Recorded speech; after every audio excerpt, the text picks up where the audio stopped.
मेरा नाम है सुशील और आप देख रहे हैं मेरा channel technical knowledge by Sushil. Friend, आज का हमारा ब्लॉग है कि जब हम पासपोर्ट बनवाने के लिए जाते हैं तो हमें दो डॉक्यूमेंट्स की रिक्वायरमेंट होती है। एक होता है प्रूफ ऑफ बर्थ, एक होता है proof of address. Proof of birth के अंदर कई बार क्या होता है कि एक पर्सन के पास डिफरेंट डेट ऑफ बर्थ होती है अलग अलग डॉक्यूमेंट्स पे।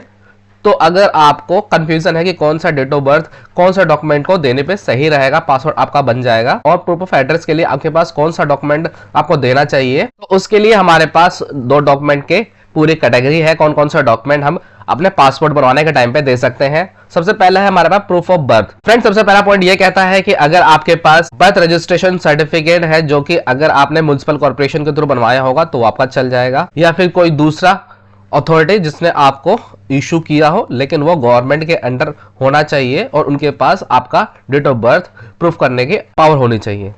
फिर सेकंड है पैन कार्ड। आप पैन कार्ड भी दे सकते हैं क्योंकि पैन कार्ड पे आपका डेट ऑफ बर्थ मेंशन होता है।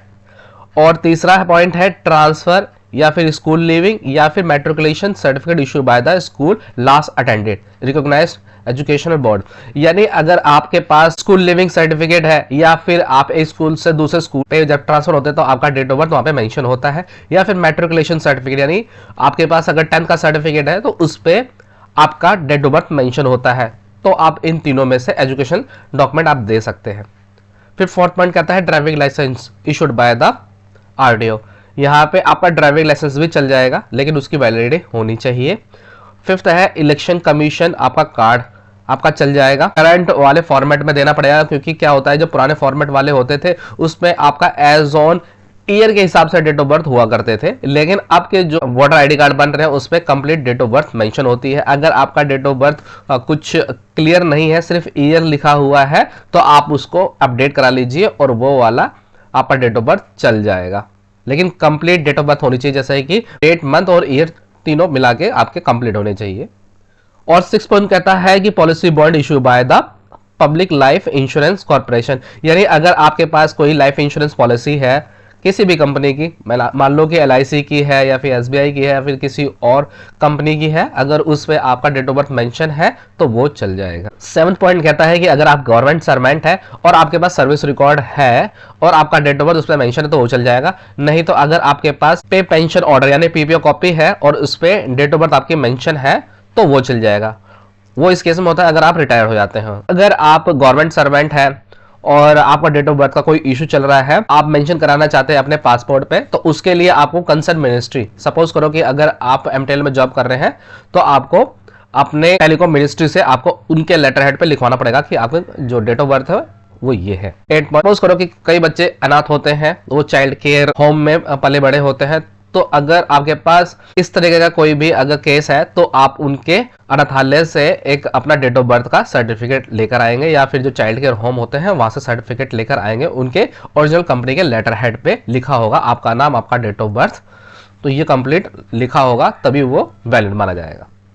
तो फ्रेंड, हमने देखा कि डेट ऑफ बर्थ के लिए आपके पास कौन कौन से डॉक्यूमेंट होने चाहिए। फिर इसके बाद आपके पास प्रूफ ऑफ एड्रेस के लिए कौन कौन से डॉक्यूमेंट होने चाहिए। आप अगर पासपोर्ट बनवाने के लिए जाते हैं तो कई सारे केसेस के अंदर आपको एड्रेस मेंशन करवाना होता है, तो आप कौन सा एड्रेस मेंशन करा सकते हैं। अब यहाँ पे आप देख सकते हैं कि आधार कार्ड, अगर आधार कार्ड में आपका एड्रेस है तो वो आपका एड्रेस वैलिड होगा। ड्राइविंग लाइसेंस अगर वो वैलिड कंडीशन में है तो वो ड्राइविंग लाइसेंस आपका मान्य होगा। आपका एपिक कार्ड यानी वोटर आईडी कार्ड में एड्रेस तो वो चल जाएगा। इलेक्ट्रिसिटी बिल अगर आपके ही नाम पे है तो चलेगा। गैस कनेक्शन अगर आपके नाम पे है तो चल जाएगा।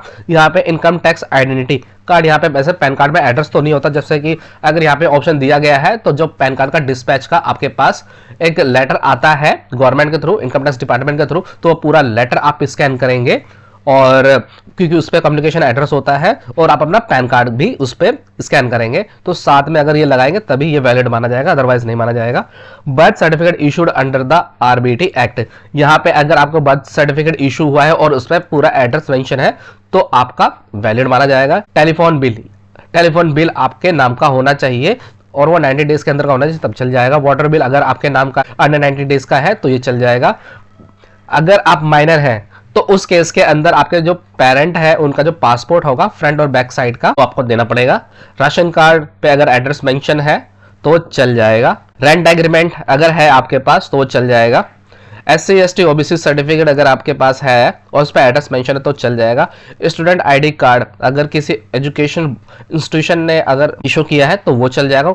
आपको ये क्लियर रहे कि आपका नाम और आपका एड्रेस उस पर कंप्लीटली मेंशन होना चाहिए और उस इंस्टीट्यूट का नाम पूरा प्रिंट होना चाहिए और ओरिजिनल ID कार्ड होना चाहिए। 15 पॉइंट कहता है कि अगर आपके पास बैंक का पासबुक है या फिर किसान बैंक पासबुक है या फिर पोस्ट ऑफिस, जो हमारे सरकारी पोस्ट ऑफिस होता है उसका जो पासबुक है तो वो भी चल जाएगा। 16 पॉइंट कहता है कि अगर आपके पास कोई भी एक्टिव बैंक अकाउंट है इंडिया के अंदर, चाहे वो प्राइवेट हो या फिर पब्लिक या फिर कोई भी रीजनल बैंक हो, और उस पर अगर पासबुक आपकी फोटो लगी हुई है और स्टैम्प लगा हुआ बैंक का तो वो चल जाएगा। 17 पॉइंट कहता है अगर आप कोई गवर्नमेंट सर्वेंट है, अगर आप रिटायर हो चुके हैं तो उसके बाद जो आपके पास पेंशन के डॉक्यूमेंट होते हैं, PPO कॉपी होती है, वो आपका चल जाएगा।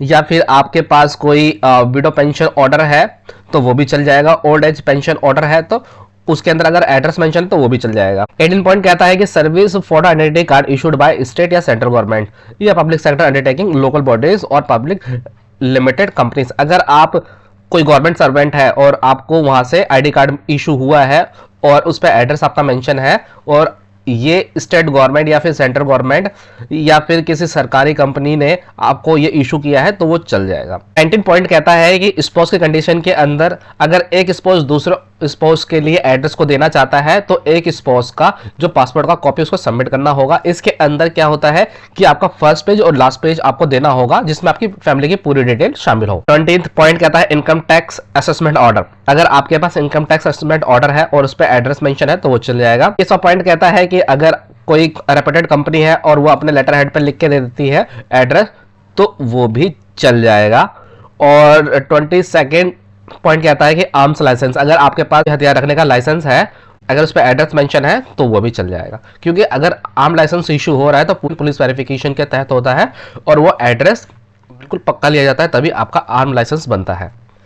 अगर आपके पास इनमें से 22 पॉइंट्स मैंने आपको बताया, इनमें से कोई भी डॉक्यूमेंट अगर आपके पास है तो आपका प्रूफ ऑफ एड्रेस के अंदर काम कर जाएगा। फ्रेंड, अगर हम कभी भी जाते हैं पासपोर्ट बनवाने के लिए तो हमें अपना ऑनलाइन रजिस्ट्रेशन करने से पहले इन डॉक्यूमेंट्स की रिक्वायरमेंट होती हो और आपको इन डॉक्यूमेंट्स की नॉलेज जरूर होनी चाहिए।